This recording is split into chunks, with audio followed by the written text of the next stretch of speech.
హే మచ్చ, ఈ సంక్రాంతికి మీ ఊర్లు బయలుదేరుతున్నారా? అయితే మీకోసమే ఈ వీడియో. బిఫోర్ మీరు ఫాస్టాగ్లో కూడా రీఛార్జ్ చేసుకుని ఉంచుకోండి. ఎందుకంటే ఒక కార్ ఆగిందంటే మీ కార్ వెనకాతల కనీసం ఒక 15-20 కార్లు ఆగుతాయి. అందువల్ల మీరు ఇబ్బంది పడి బ్యాక్ సైడ్ ఉన్న వాళ్ళని ఇబ్బంది పెట్టినట్టు అవుతుంది. ముందుగానే మీరు రీఛార్జ్ చేసుకొని డిస్టెన్స్ మెయింటైన్ చేయండి. కార్కి ఒక 10 మీటర్స్ 15 మీటర్స్ డిస్టెన్స్ అనేది మెయింటైన్ చేయండి. చాలా డేంజరు.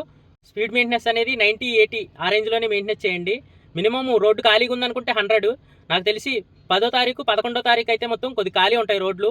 12వ తారీఖు 13, 14 ఈ 3 రోజులు అయితే ఖాళీ ఉండవు రోడ్లు. దాన్ని బట్టి మీరు ముందుగానే అన్ని ప్రిపేర్ చేసుకోండి. చిన్నపిల్లలు ఉంటే ఫుడ్ కూడా మీరు ఇంట్లోనే ప్రిపేర్ చేసుకొని క్యారీ చేసుకోవడం బెటరు.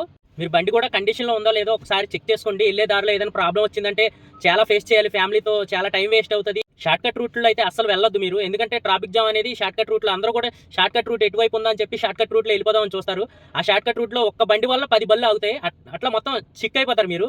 వద్దు, షార్ట్ కట్ మెయిన్ రూట్లోనే వెళ్ళండి. కొద్ది లేట్ అయినా మీకు జర్నీ సాగుతూ ఉంటుంది. అదే షార్ట్ కట్లో వెళ్తే స్ట్రక్ అయిపోతారు అక్కడ. నెక్స్ట్ ఎర్లీ మార్నింగ్ 4 o'clockకి లేదా 3 ఆ టైంలో బయలుదేరండి. మీకు జర్నీ సాఫీగా జరుగుద్ది. అదే 10 దాటిన తర్వాత 9 దాటిన తర్వాత మీరు ప్రయాణం పెట్టుకుంటే మాత్రం జర్నీలో ట్రాఫిక్లో ఇరుక్కుతారు. అలాగే నెక్స్ట్ వచ్చి ఈవినింగ్ టైంలో అయితే కనుక నైట్ జర్నీ చేసినా పర్వాలేదు. నిద్ర ఉండాలి. ముందు రోజు బిఫోర్ నిద్రపోయి డ్రైవింగ్ చేసి ఎవరైతే సీటు బెల్ట్ కంపల్సరీ. చిన్న చిన్న బ్రేకులే పెద్ద పెద్ద ప్రమాదాలని నివారిస్తాయి. ఈ వీడియో కనుక మీకు నచ్చినట్లయితే లైక్ చేయండి, షేర్ చేయండి, సబ్స్క్రైబ్ చేయండి. Thank you friends. మళ్ళీ ఇలాంటి వీడియోలు ఎన్నో చేస్తానికి మోటివేషన్ ఉంటుంది.